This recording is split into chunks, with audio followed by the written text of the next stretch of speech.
Hey everybody, this is Vincent Sung, the Wandering Warrior. Now today I want to address a question that a whole bunch of you were messaging me about.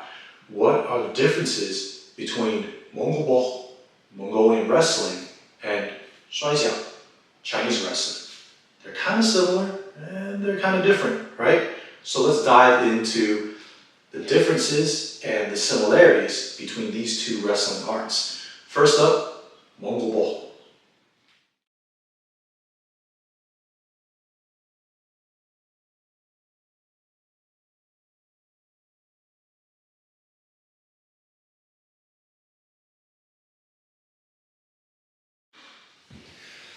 So, first of all, Mongol Bökh, Mongolian wrestling, as it's done in what is now called the Inner Mongolian region of China, or Upper Mongol, Southern Mongolia in the Mongolian language, involves using this type of jacket, right?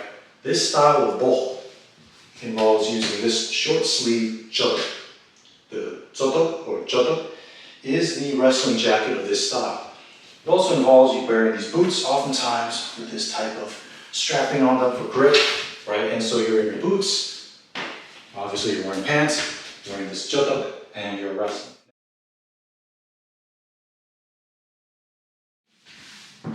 Now, a couple things to note about this style of wrestling. There is no grabbing of the legs. You can grab the jodok or the body, upper body, torso, and up. There's a whole plethora of different grips that you can take and different nuances to those grips. It's a very deep art, but there's no grabbing of legs. Also, nothing but the soles of your feet can touch the ground. If you touch the ground with your hand, if you take a knee, or if you're swept, thrown, or taken down, you lose, right? So this is a highly unforgiving art in that sense. Only the soles of your feet can touch the ground. There is no time limit. There's no age limit. There's no weight classes. There are no points. You are matched with another wrestler. You wrestle. Whoever touches the ground first loses. And that's it. Now this is kind of like the training or casual competition uniform. This doesn't have any of the studs. I'm not wearing the traditional pants, and I'm not wearing the traditional tohok, the chaps that go over this, because remember, they come from a horseback culture, right? So they have the chaps that you used to wear during riding. The boots are what they are, but this is sort of the toned down version. There's a more traditional, full regalias sort of version of the Mongolian uniform. Now you may have seen online that there's another version where they're wearing briefs and long sleeves. That's from a different style of Mongolian wrestling, from the Huk Mongols of Mongolia, the country, right? Mongols, and that's a different uniform.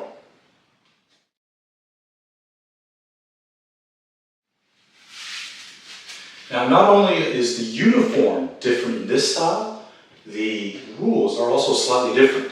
See, we've got long sleeves, a long sleeve jodok. We've got the shutuk, which is sort of these briefs, right? You can imagine in the old days there were pants that were rolled up for mobility, and they might put a ribbon and tie it up so that it doesn't kind of get in the way of your movements. But now it's a brief. A look that might have looked hot in the early 1900s, you know, with strong men and all that stuff. But you know, it is what it is, right? So we got the briefs, we got the kutok, the boots. They usually wear the traditional Mongol boots with the upturned toes. Here, obviously, these are sort of more popular in Inner Mongolia, and they were popular with the Manchus and the Chinese as well. So Qing Dynasty are influenced. Boots were probably different, but the long sleeve jodok, the briefs called the shutuk, and in this style, not only is the jacket different, so the grips are a bit different. We're also looking at a situation where leg grabbing is allowed, and you can touch the ground with your hands and the soles of your feet. So it involves a somewhat different kind of wrestling, even though a lot of the base skills and techniques are the same. All right, so it's still a style of Mongolian wrestling. It's actually the style of Mongolia, the country, rather than Inner Mongolia of China. Inner Mongolia of China actually has more Mongolians than Mongolia, the country, but that's a history lesson for another time. In any case, This is also a popular style with the Mongols. It's not what I specialize in, but I have experienced it and it's really cool. Mongolian wrestling as a whole, however, is related to and can be considered the ancestor to Shuai Jiao, which we know today is Chinese wrestling.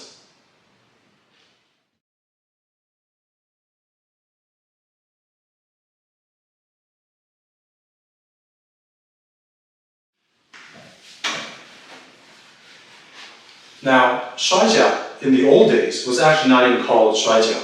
It was called Guanjiao or Bökh Jafunumbi. Bökh is actually the Manchu loan word from the Mongol Bokh, right? Bökh, Bokh. And so the Manchu actually learned a lot of their wrestling from the Mongolians in the Qing dynasty. And their style at that time, at one point, did not allow leg grabs. I'm not really sure if there were time limits, and it was also done mostly outdoors and on rugs, on mats, right? So it was a little bit different, but hey, they still wore boots, maybe different style. They often wore white pants with dark toho, or the chaps over them, right? And they wore a cloth version of the leather jacket, right? So you take a look at the tsotok, right? Take a look at this guy. As compared to this, you can see they're actually relatively similar in many ways. And in fact, a lot of these were not purely open-chested. A lot of these had a lapel. A lapel that might have been made of leather or cloth and studded, right? So you can see that these things are actually related. And so as time went on, as Hui people and Han Chinese people took up the art, the Qing dynasty ended, leg grabs were added to Shuaijiao. And instead of being a one and done sort of single elimination type of competition, it became a situation where it's called san san, yang sen, right? 3 battles, 2 victories. So best of 2 out of 3. So if I'm wrestling somebody, right, and I get them once, they get me another time, I have another chance to get them, right? And whoever gets 2 out of 3 wins, right? So that's a very interesting format. However, things changed and shifted, and over time, the Shuaijiao rule set started to become more and more different than from its Mongol older brother, right? And so, over time, modern Shuaijiao as we know it started to change. They added points, they added time limits, and this kind of changed things up.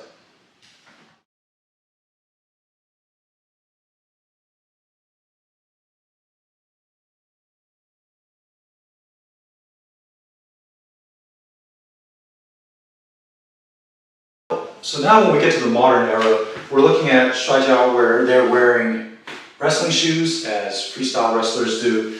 We've got these pants, right? No chaps, nothing like that, right? Oftentimes with like a red and blue coloring, so you know, well, red side is going against blue side. And we've got these jackets. Oftentimes these jackets now meet closer in the middle, so there's a little more of a V with the lapel.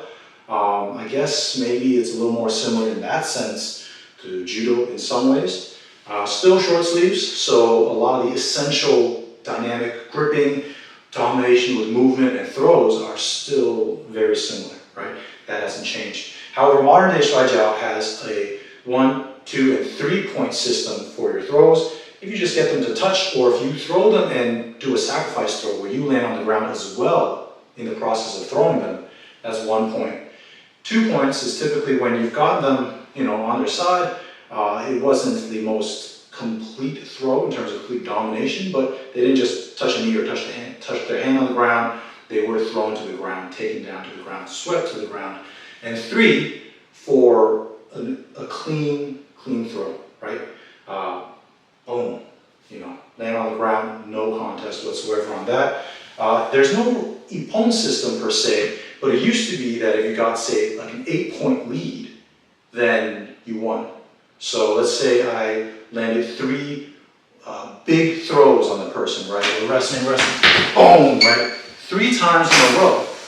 That gives me what? 3, 3, 3 gives me 9 points. And if they scored nothing on me, that puts me at a 9-point lead, that's more than 8 points. Boom, I win, right? So you can see how the point system allows for a more dynamic style of play because you are more willing to risk yourself. If it's one and done, you're going to be a lot more conservative. You're going to have a huge repertoire of counter moves, and you're going to set things up really well before you go for them. Well, with a point system and time limit, I believe the last time I competed it was two 2-minute rounds. Although I've heard 3-minute rounds, I've heard 5-minute rounds. The rules have been changing over time, as I said.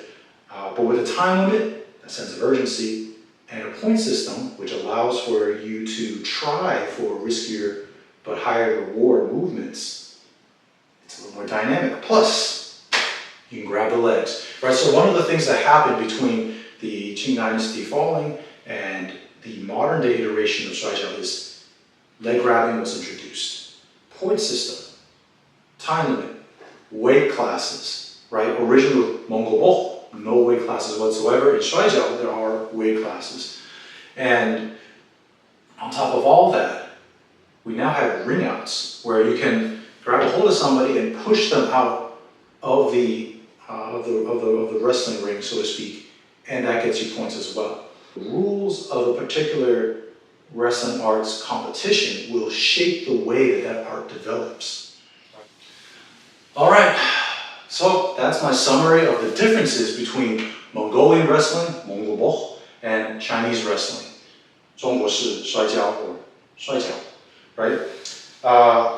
Obviously, the gear, the rule set, everything kind of morphs and changes the way that these wrestling arts express themselves. But the beautiful thing is just how interrelated these arts are, because at the end of the day, they really are one family, right? You've got, I believe, 5 different styles of Mongolian wrestling, the 2 most popular being the style with the leather chöpök, right? Janggat Mongol Bokh, where they wear the necklace of ribbons, the Janggat, right? And the second style, the Hok Mongol Bokh style, known in Mongolia.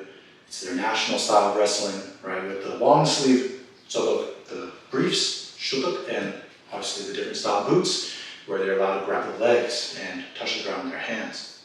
Different style of wrestling, similar base. And then the Chinese wrestling, which, as you guys now know, is descended from the Mongols and the Manchus, disseminated amongst Chinese and Han Chinese and Hui Chinese, right? And it's incorporation of some maybe perhaps more dynamic movement and maneuvers and techniques because of the differences in the jacket, as well as shifts in the rule set, promoting a different style of play, but same base vocabulary, same movement language, right? And at one point, not that different a wrestling culture. That said, hope you guys enjoyed the summary. Hope you guys learned something. If you guys have any more questions or any more thoughts you want to share, sound out down below. And remember to like, share, and subscribe. I do this for you guys, and I hope you guys support me in this journey. And on that note, thank you for joining me on my journey. I salute yours. Peace.